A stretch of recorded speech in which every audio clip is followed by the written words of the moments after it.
So, Phil, as someone who was involved with the terror entity list as originally created by CSIS, what was the purpose of that list from the outset?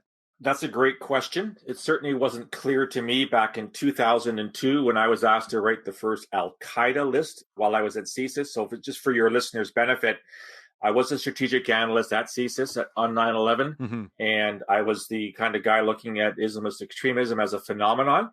And therefore, it turned to me as the guy with the most, I guess, knowledge on the file to actually draw up the list. We were basically just told to do it.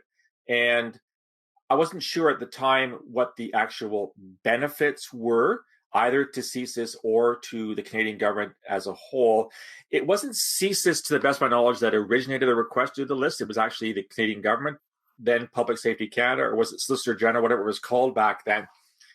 And it was essentially a way to draw up a tangible, real world list of organizations that were deemed terrorist in nature. But the initial challenges were quite substantial in the sense that while we could use intelligence, i.e., classified information, to inform the process in general, the actual listing had to be based solely on open source because the listing is a public document.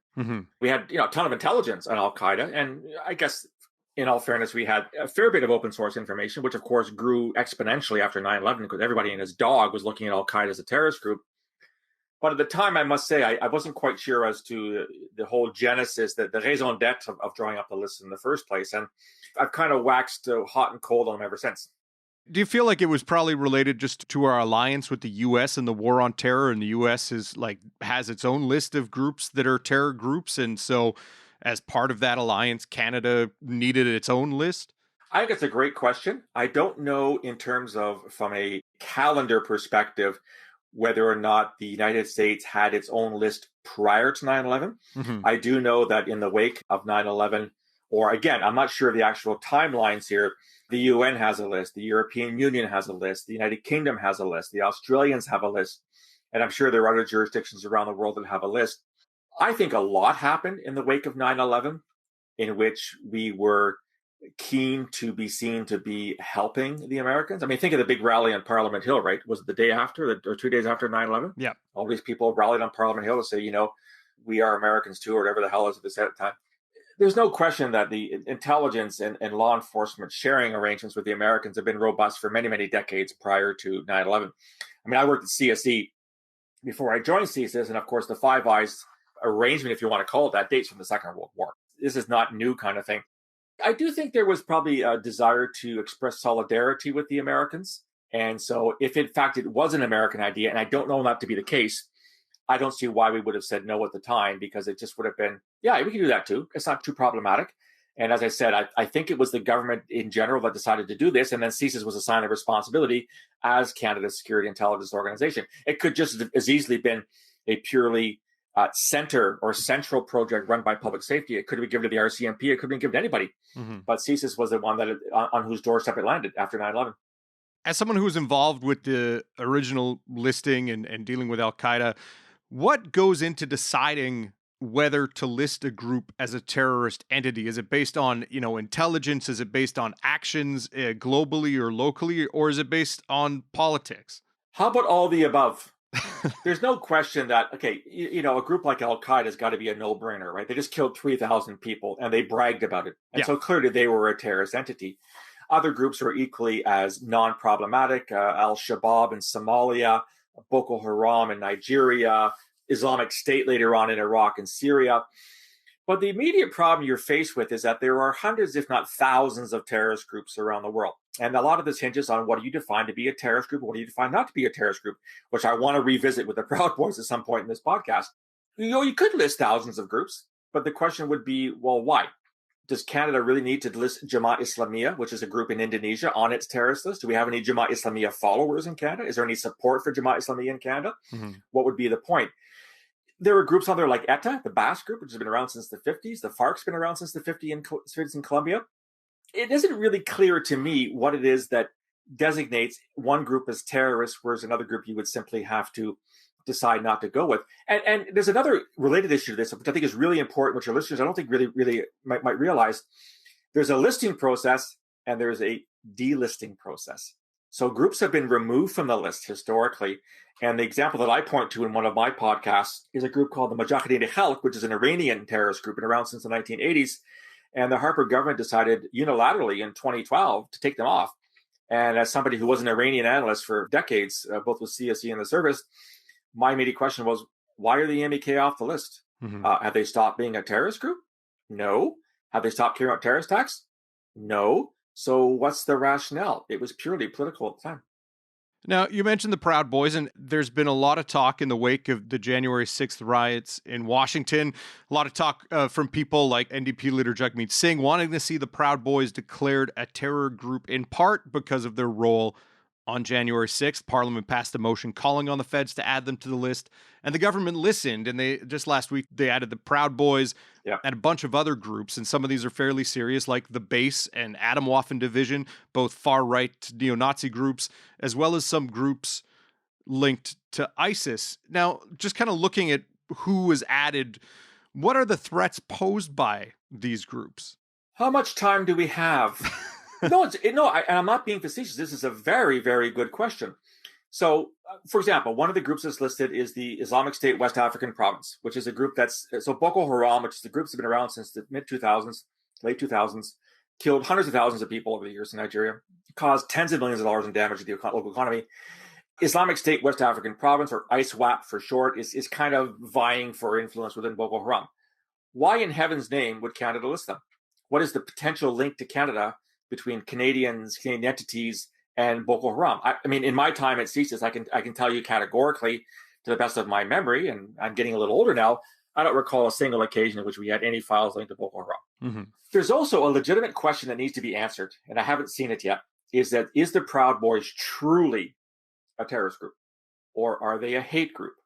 Or are they a far-right group? And I think we're throwing out definitions very loosely these days. And you raised January the 6th, we still can't agree on what January the 6th was. Was it an act of domestic terrorism? Was it an insurrection? Was it an attempted coup? Was it, as I've said, a frat party gone wrong when people thought, oh, let's just make a presence on the Capitol. Oh my God, we're now in the front door. Now what do we do? Oh, we'll take selfies in the speaker's chair. I think it was all the above simultaneously. And what worries me about the Proud Boy listing, I'm not a fan of the Proud Boys. I don't have any time for them. Yeah. But are they a terrorist group? Do they warrant being listed? And more importantly, because you list them, the implication is that the bodies that investigate this stuff, i.e. CSIS and the RCMP, are going to have to devote resources to it. And where do those resources going to come from? I just got off the phone with an RCMP calling, and I asked him point blank, in this time of COVID, where the Trudeau government is over $1 trillion in debt, how much more money and resources has the RCMP got in the past year? How about none? So where are the resources going to come to look at the Proud Boys? Well, you got to take them from somewhere else. Yeah. And that's the old adage of robbing Peter to pay Paul. So I'm not saying the Proud Boys are a nice group of men. I don't think they are. They don't represent what I think it means to be Canadian. But you telling me it's a coincidence that we listed the Proud Boys 2 weeks or 3 weeks after the attack in Washington? The government says, oh, no, this has been in the works for a while. You don't think it's a coincidence they are listed 2 weeks after the attack on the Capitol, after Jagmeet Singh called for it? Yeah. After Parliament, which, by the way, in the best of my knowledge, Parliament has never voted to list a terrorist group, ever. Not even Al-Qaeda after 9/11. Why the Proud Boys were the only one? Why wasn't Parliament debating ISWAP? Why wasn't Parliament debating, there's another group in Pakistan that was listed, I forget what the name of it, Hizbul Mujahideen or something. Why wasn't the Parliament debating Atomwaffen? Why were they debating the Proud Boys?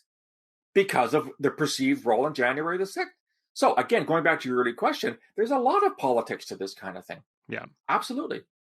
As you mentioned, the government would have to come up with resources to address these groups now that they're on the list. What does listing these groups allow authorities to do that they can't do if they're not on the list?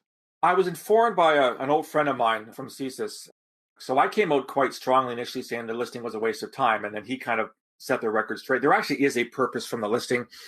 And part of it is that if you're investigating someone and you can demonstrate to the satisfaction of a court, for example, that, Phil Gurski is a member of the Proud Boys and the Proud Boys is a listed entity, that facilitates certain tools you're going to get. A court would be much more amenable to, let's say, getting a warrant to intercept my communications, right? So you can apply to a court to get a warrant under CSIS legislation. There's a whole process that goes on. So called Section 21 warrants under the CSIS Act.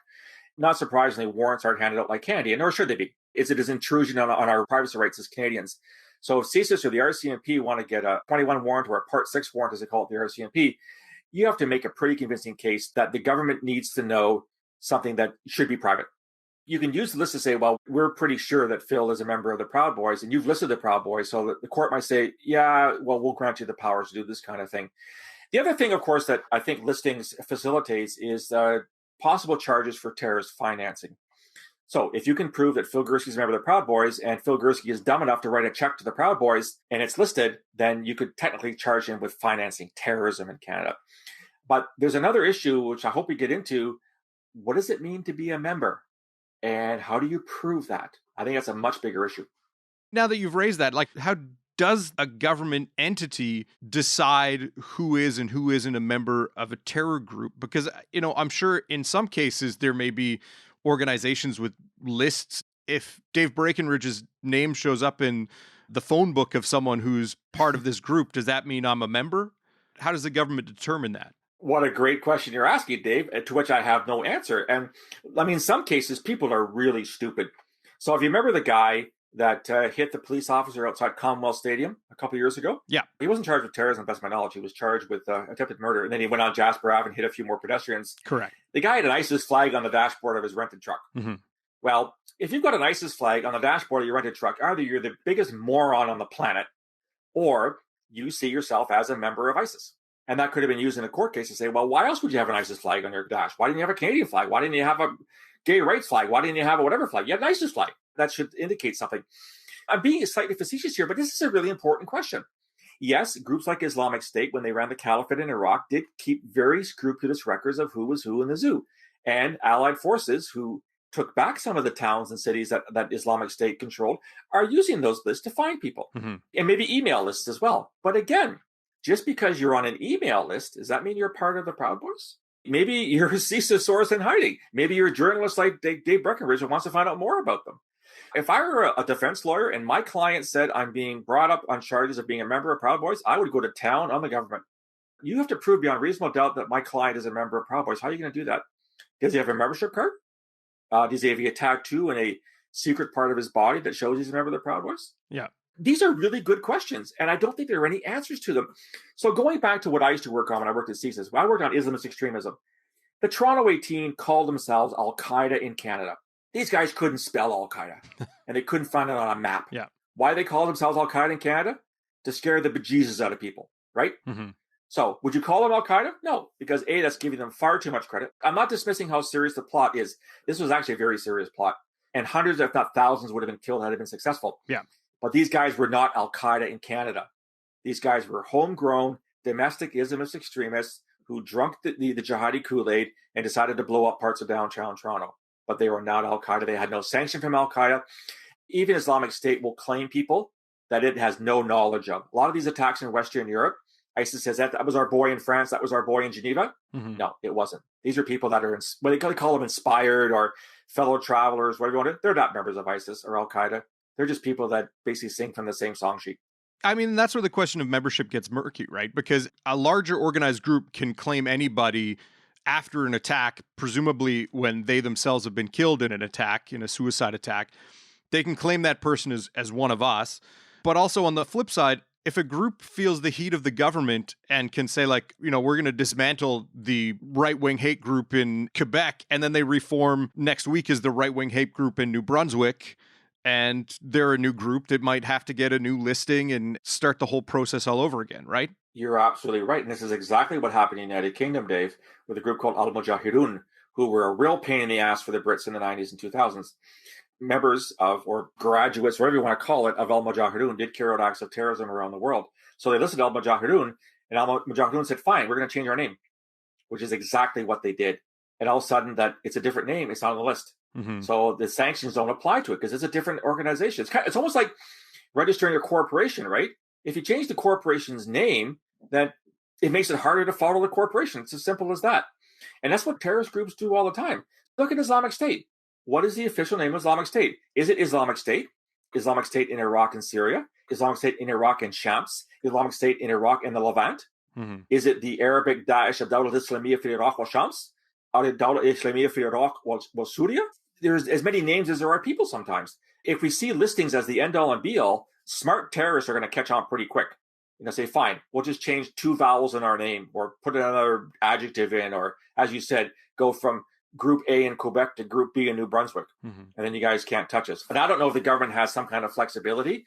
My reading of the legislation, it doesn't have that. I could be wrong. I'm not a lawyer, I'm not a legal specialist, but I think listings is useful in some cases, but it draws attention to groups, which is both good and bad.